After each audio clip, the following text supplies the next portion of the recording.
Hmm, babae? Babae? Babae? Babae lang daw ako. Mga babae nga naman. Uy, pambahay lamang yan. Di nila kayang gawin mga ginagawa natin. Babae lang yan. Miss, ako na. Mabigat yan. Babae ka pa naman.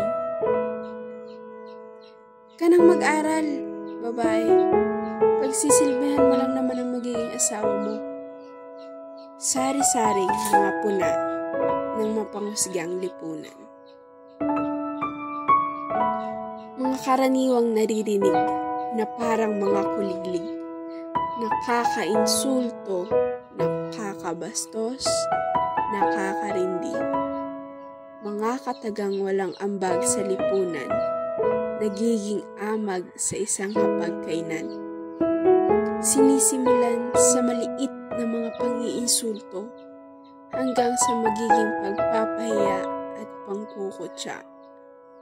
Matatalim na salita, tila kutsilyong aming dibdib ay tinataga. Hindi raw nararapat bigyan ng parehong karapatan sa lipunan? Babae. Dahil daw kami babae lang naman. Ano nga ba sa'yo ang babae? Tagahugas lang ng pinggan? Tagapaglinis ng mga kalat?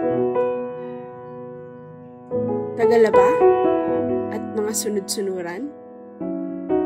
Taong bahay lang ba dapat? Hindi ba ang mga simpleng gawaing iyan ay ginagawa dapat ng isang lalaki at babae, hindi babae lamang?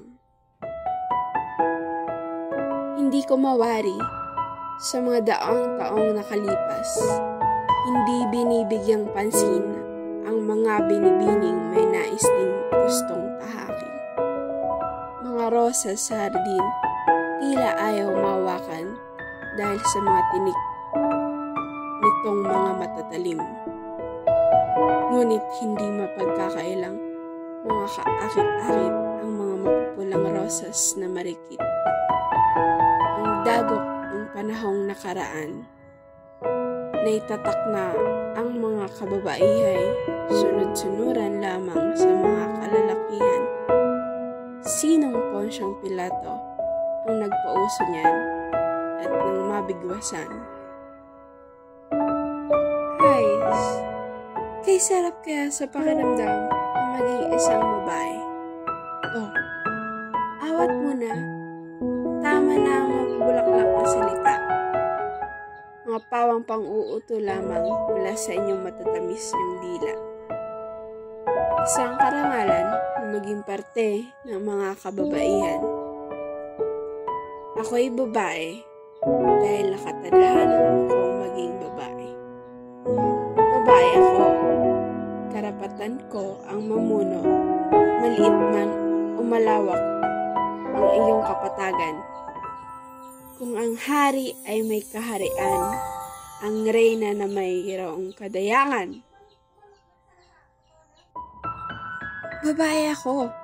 Nararapat lamang na bigyan ako ng patas na serbisyo at respeto. Hindi niyo ba alam? Ang unang Pilipinong nag-uwi ng medalya sa Palarong Olimpiko sa larangan ng pagbubuhat ay isang babae. Isang patunay lamang na maging pagbubuhat ng mabigat ay kaya rin naming gampanan dahil nga babae kami. Hindi basta babae lamang. Babae, babae, babae. Kay gandang babae. Babaeng may malayang karapatan upang ipakitang siya'y karapat-dapat sa kanyang larangan. Hayaan niyong aming patunayan, mga adhikaing siguradong makakamit namin. Hindi bastang babae lamang ang pwedeng maging leader sa kanyang nasasakupan.